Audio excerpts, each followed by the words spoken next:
Good morning, everyone. Welcome back to another episode of Lessons Learned, the dumbest thing I've ever done with money. My name is Suzanne, and I'm the head coach at Grace Financial Coaching. And I'm so excited to welcome Coach Babette today. She is a fellow financial coach. In August of 2008, she paid off $96,000 in credit card debt in 30 months and quit her 15-year corporate career to come home and raise her child. Then in 2012, Babette attended the accomplishment coaching training in New York City. And that very same year was selected to be a part of the strategic intervention coaching program through Robbins-Madanes Training Center. She was an active member of the Andy Andrews coaching program. And Babette is the first person in North Carolina to achieve certification by the Federation of Exchange Accommodators as a certified exchange specialist. Lots of big titles and words, but most of all, Babette is blessed to have what she holds as the most important role of all, being mom. Welcome, Babette. Thanks for joining me today. Thank you, Suzanne. It is a pleasure and an honor to be here. I'm so excited about this. We're going to have a lot of fun. Yes, definitely. So you have all of these, so much training. I mean, just invaluable training for people who work with you to know that you've gone through these programs and have this experience. And that's what I always tell people when they talk about hiring a coach, right? Mm-hmm. You're not hiring the coach because they just happen to be a random coach. You're hiring the coach because they have the experience in what you're looking to do, right? So how have all of these trainings and these important certifications helped you become a better financial coach? Well, I believe knowledge is power. And I don't believe that learning stops in high school or in college. I believe that, lifelong learning. I believe that phrase, and I am a student of that phrase, whether that was in corporate America or just, being self-taught different things that I had curiosity about throughout life. And I continue to learn to this day, because the more I learn, the more I'm going to help my clients throughout their journey. Yes, absolutely. There's an old story that people tell, or you see go around the internet every so often, of a company that had a piece of equipment go down. And they hired all these engineers out of college, and the engineers out of college couldn't figure it out. And finally, they get a recommendation for this guy who's a retired engineer who had 40 years experience. And they call him and they say, "Can you fix this?" And he goes, "Yep, I can." And so they fly him out to the factory, and the old retired engineer walks up to the machine and turns a screw 1/4 of an inch and leaves, and the machine's working, right? Well, the old retired engineer sends them a very hefty bill. And the owner of the company goes, "But all you did was turn a screw." And he goes, "But no one else before me had the experience to know to turn the screw." There you go.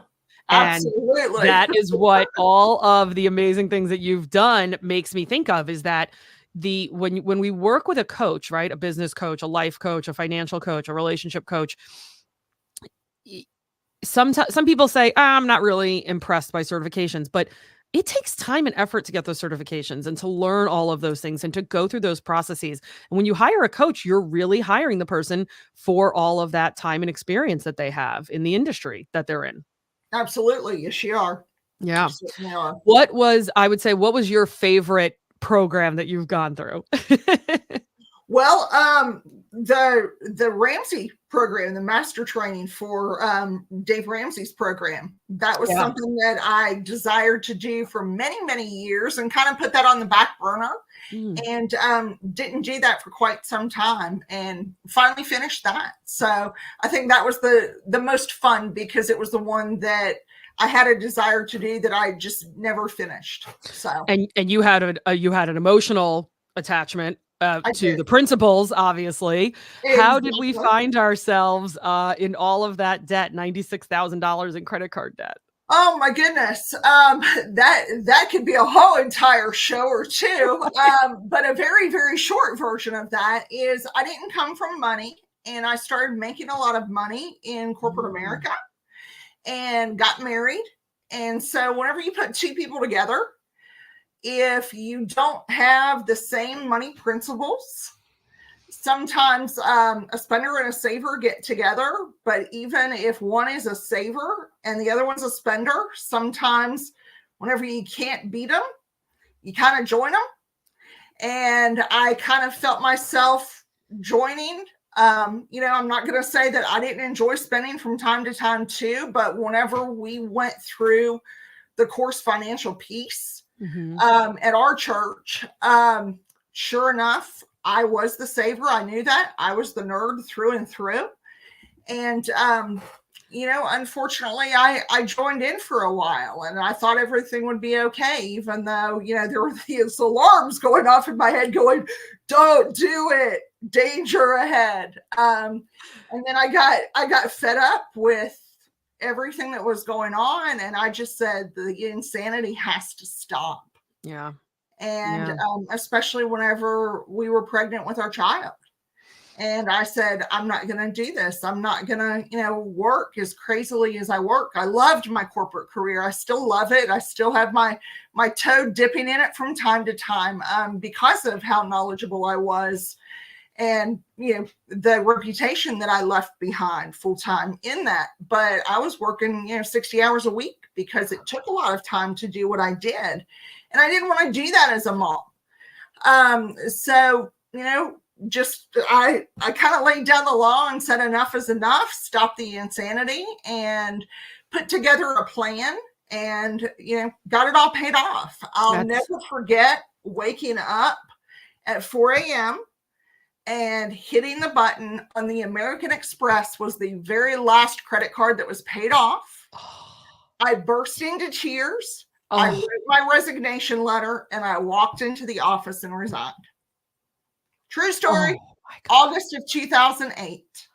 And whenever I went to daycare to, withdraw my daughter, I literally felt like it was Freedom Day because it was, I finally got to spend time with her and she is my only child. So I got one and done and she got her mom. And so that was huge to me.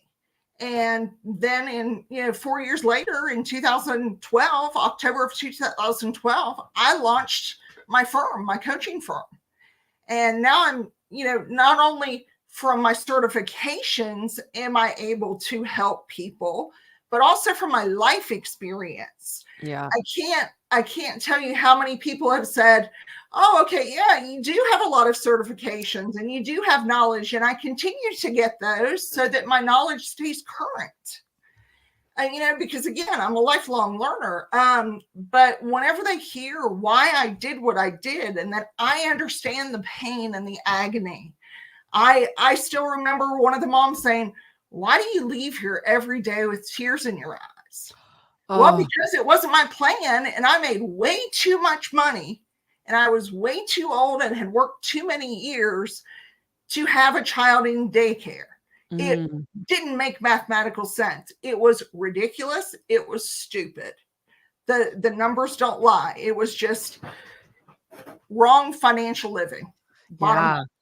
It just opens up options. Right? And now we are both working professional women, right? Exactly. But we don't have to work in X field. Correct. We don't have to bring our kids to daycare because we live without the debt and it opens up the options. And, I feel like the end of the year, I don't know if it's the holiday stress. Maybe you have an opinion on this. I would love to hear it. But I feel like this is the time of year where people really start griping about their jobs. And maybe they've come to realize like it's the cycle of the end of another year and I'm still at X job. Oh my gosh. Every year when I go to put in my time off, my boss gives me such a hard time or we don't get enough time off, right? We're only given 2 weeks. I've been with this company for 12 years and I still only get 2 weeks vacation or whatever it is. But I feel like at the end of the year, I always hear more complaints about jobs and many of those complaints could be solved if the income either wasn't needed as much or there was less debt to be paid. There was some sort of like whatever that balance is. What do you think about that? I completely agree with you about that. I hear that quite a bit.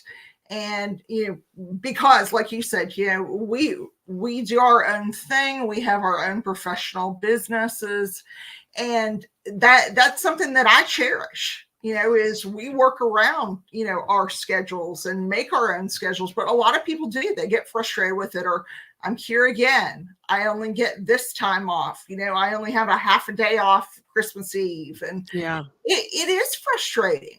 But if they didn't have that debt, and that's one thing I always ask whenever people come to me as a coach, and I say, what would your dream life look like if the credit card debt wasn't there?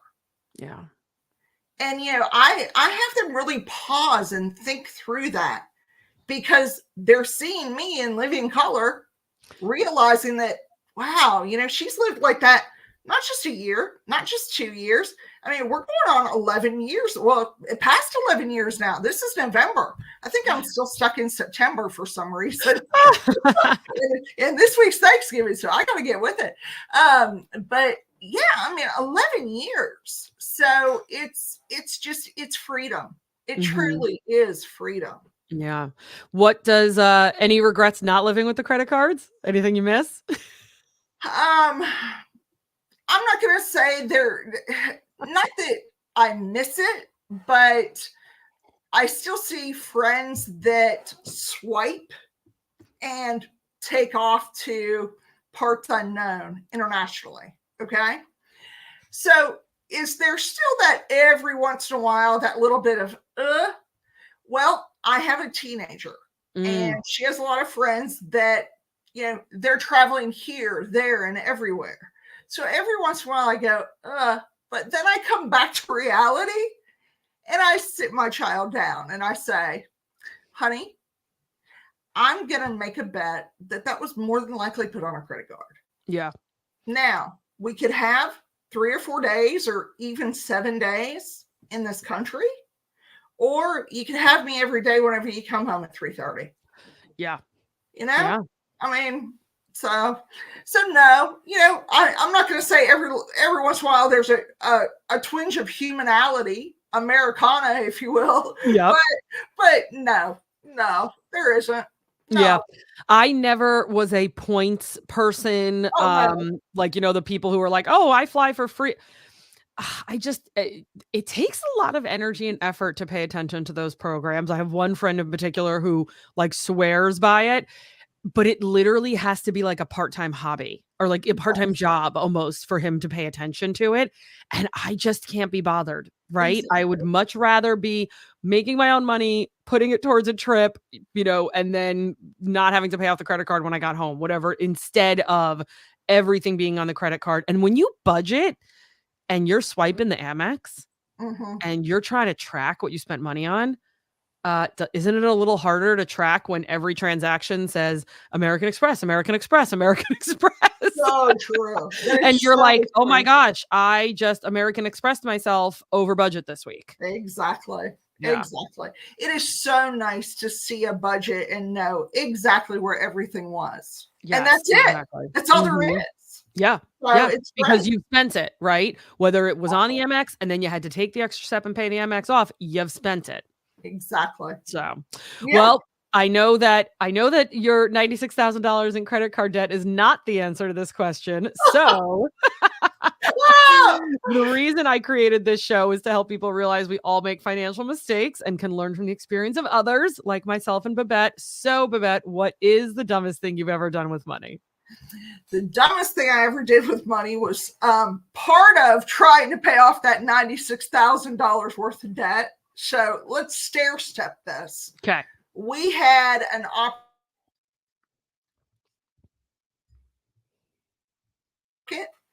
because, of course, 2006, 2007, hottest real estate market in the United States, right? We had great real estate market. And then the crash happened. Yes. Everybody remember that? Oh, yes. Well, I was part of that crash. Oh. We lived in one of the hottest markets, hottest neighborhoods actually in Charlotte, North Carolina at the time.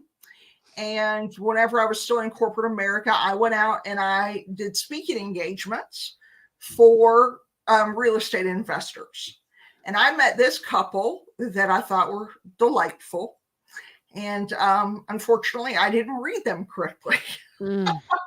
And I got into a deal with them in a house in our neighborhood that was a great deal for the house, but the renovation was not. And we Ugh. partnered up with them. Well, unfortunately, the house didn't sell and they left us high and dry. Oh, And that was during that time. And the house ended up being a $500,000 home that we were stuck with. Okay. oh my goodness. So there was a bunch of challenges with that. And with that actually all came to fruition 2 weeks after I left my corporate job. Oh Okay. my gosh. But I believe everything happens for a reason. And again, that is all for the outcome of all of that is for a totally different show. But that goes down in my life as, hey, let's just do this little flip to accelerate this debt payment quicker. Oh, No, that is a no. right. You just work that extra job, and these days it's DoorDash or Uber or whatever it takes. Instead of going into a flip that could flop or even worse, that you could get left high and dry by your partners. I would never do another real estate deal again. And I love real estate. That's what I was in. I did 1031 exchanges for a living as a qualified intermediary for tax deferred exchanges. So I love real estate. Don't get me wrong, but I would only do it on my own. Ever Yeah. again. Yeah. I hate to reiterate this because it doesn't apply to every partnership, right? Right. It doesn't. There is a cliche out there that goes, the only type of ship that doesn't stay afloat is a partnership. And, I've seen it happen with, especially being an entrepreneur, right? Owning our own businesses. We're in that community. And sometimes you hear these stories of entrepreneurs partnering with someone else. And within 2 years, it's gone south, something to that effect. And I think, to me, the thought process is you can only control yourself, right? You can only control what you can do. And you can lead a horse to water, but you can't make them drink. But and so that kind of applies to other human beings. And we're all human beings, and we're all going to mess up at some point. But some people are going to try harder than others. It's the old adage of being in a group project in college, and you're the one that ends up doing the whole project. But everybody got the same grade. Very true. Yeah. Yeah. That's very true. But I tell you what, that story makes a great speaking engagement. It's so true. And right. And you wouldn't be you as a coach or yourself if that experience hadn't happened to you. It's true. Yeah. It's true. So what would we do if we could go back in time and change something? Oh my goodness. What wouldn't we do? Just with this scenario, not everything. Okay. What would we do? We would be more patient. We would be more patient. And we would have our eyes more wide open instead of with the rose colored glasses. Yeah. And I don't want to say I don't want to trust people, because I pride myself on trusting people. I would just be more aware and check into the integrity of the individuals instead of just going on face value, maybe. Yeah. Well, you did mention something, and I actually brought this up in a coaching session just last night. Gut instinct, red flags. If you would like to call it the Holy Spirit, if you're so inclined, the little angel that sits on your shoulder, if you would like to call it your, subconscious, whatever you want to call it, there is something to be said for that. That is very true. That is very true. And I'm kind of chuckling within myself, because there is a song that some of my friends have made comments about red flag collector. And they joke around and say, sometimes you kind of red flag collect, And so I think it's kind of humorous. Yes, I mean, I pride myself on, I like to trust people until I realize that I haven't. because I don't want to see the world in I'm not going to trust you until you earn my trust. That's just not who I am. Yeah. I don't want to live my life like that. So I Yeah. believe it's on the other person. I mean, they have to live with what they did to us. And I'm just going to share my story and keep on going and teach other people not to do the same thing and learn from my mistake. Yeah. And so what ended up happening? So it's 2008, the market's crashed. The house is sitting on the market at this point for how long it had been sitting there?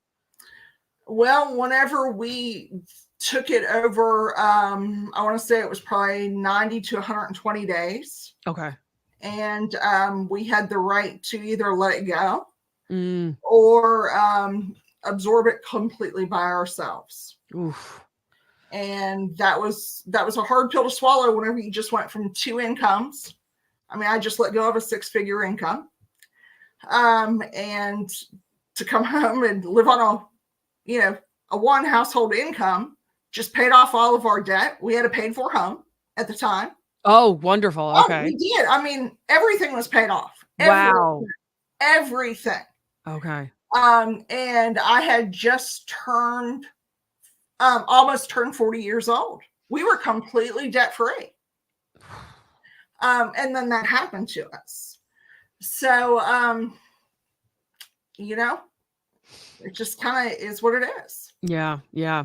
So did you guys end up selling the house, held on to it, offloaded it? That's a very long story. We ended up, like I said, we're gonna need parts. Yeah. We need parts 2, 3, and 4 of this for sure. Yes. That literally gets into a whole other seminar. That's not this lesson learned. That's the next lesson learned. We'll save that for the next one. There are certain people I bring on this show, and I literally will say to them either during the recording or after, like, I really need to do like an extended version with you. And I feel like you're going to be added to that list.